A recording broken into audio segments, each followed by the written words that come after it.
Hi, this is Oz from the lakeFS team, and today I want to show you a pretty unique capability of lakeFS, which is the ability to version control multimodal data. So say I want to do some fine-tuning on a large vision model. For that, I'll need some unstructured data, for example images and videos, along with quite a bit of structured data. I might need to add annotations or labels, and I need to represent those as a table. So with lakeFS, it's easy to do that across one single repository and capture both types of data. And for that, we'll be using two different APIs. One is the Object Store API, which allows me to read and write objects from the object store. For example, those images or videos, as well as the Iceberg REST catalog that lakeFS exposes to read and write that tabular data, right? Our structured data. So for this example, I'll be using a public dataset called Open Images dataset, which has roughly 2 million images that we can use, along with annotations, labels, and metadata attached to them, right? So both structured and unstructured data. So I've gone ahead and created a repository based on this data, where I have a main branch currently with images split into test, train, and validation directories, each one containing a few hundreds of thousands of images, right? So all kinds of different images, like this beautiful whatever this is. And along that, some structured data saved as Iceberg tables. So I have a features namespace, within that a few tables for labels and for metadata. So let's say I want to do some data cleaning before I actually run my fine-tuning job. I want to clean some of the metadata and some of the related data, some of those images, maybe based on image quality. So let's see how this works. So before I clean anything, the first thing I want to do is I want to create a new branch. Let's call it dev. So as you can see, this takes a few milliseconds, and that's because branches are zero copy in lakeFS, meaning both dev and main currently point to that same commit ID. Right? I haven't actually copied any data, but I get to have my own version, my own copy of it, if you will. Now we can safely do some data cleaning without stepping on anyone else's toes. So first, maybe let's explore some of that metadata that we have. So for that, I'll be using Trino, but any other Iceberg client could do. I've connected Trino to my lakeFS as an Iceberg REST catalog. Right? This is just my Iceberg endpoint for my lakeFS installation.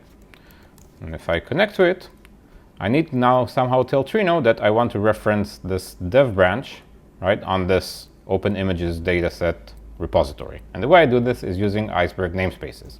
So I'll just say use lakeFS.our-catalog, the name of the repository, dot the version, right? This could be main or dev or a commit ID. In our case, we want to use the dev branch, dot the name of the namespace. In our case, we called it features.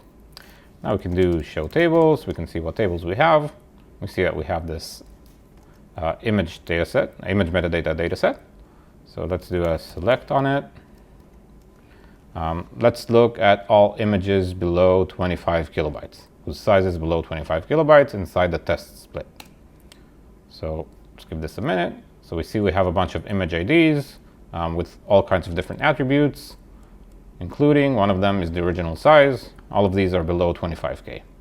I know we have quite a few of those, which we want to clean out. I'd say 25K is kind of our threshold. Anything below that will not be of good enough quality. Cool, so we have quite a few of those, and I don't want to delete those files manually. So what I'll do is I'll run the same query again.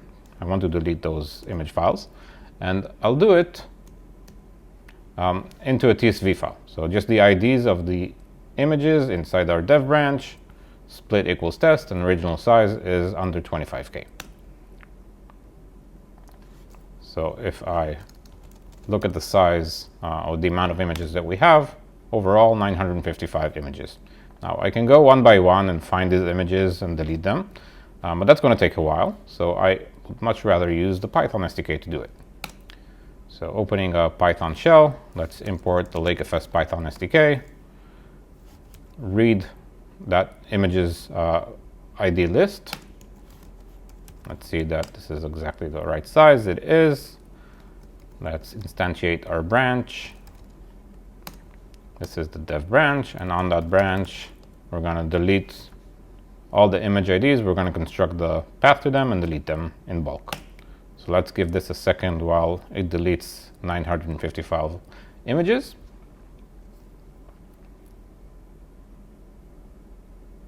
All right. Now if I go back to the UI, I can see that suddenly I have this uncommitted changes thing. Right, so I can see that I have a whole bunch of images that were deleted. All in all, yeah, 955 images. So I'm happy with this. Let's commit this changed. Removed image files below 25K. But we also want to clean up that table, right? We don't want those metadata entries, which are now pointing to objects that basically don't exist. So let's open our Trino shell again. Make sure we're on the dev branch. And instead of selecting, we are actually going to delete.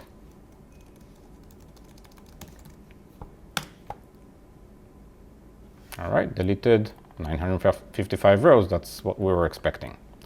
All right, so we've updated our unstructured data. We've updated our metadata attached to it.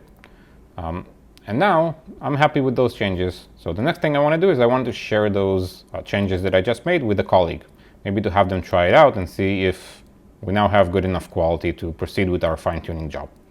And the way for me to collaborate within lakeFS is by creating a pull request. So very similar to the way Git works. So I'll do from dev into main, I'll create a new pull request. I can see exactly which changes were applied between those two branches. In our case, we updated the image metadata table alongside removing a bunch of test images. So I'll say removed a bunch of images below 25 KB, images and related metadata. All right, now I can take this pull request, I can share it with a colleague, I can share it with a different team, make sure that the input looks okay. And when I'm done and I actually am planning to use this input to running a fine-tuning job or creating a new model, I'll probably want to make sure that I do it in a reproducible way. And the way to do that with lakeFS is using tags. So I'll create a new tag, I'll call it prod training v1, not from main, but from dev in our case, because we haven't merged. And now prod training v1 is an immutable snapshot capturing exactly the state of all data, structured and unstructured, at this point in time. Right? And I can take this URI, I can pass it along to a job a year from now and get back the exact same result. Right? So I get reproducibility kind of baked in. And just like we just selected from a branch, we can also select from that tag. So just by changing the use declaration, instead of saying dev, I'll say prod training v1. And now if I select where images are below 25K, I won't get anything because we deleted them and we committed those changes. Right? But on our main branch, we haven't merged yet, so this still returns the old snapshot of the data. And that is pretty much it. So thank you for tuning in. Hopefully you learned how to use tags and pull requests for reproducibility and for collaboration, along with versioning of multimodal data with lakeFS. So if you want to learn more about Iceberg or any other lakeFS capability, check out the links below. Thank you.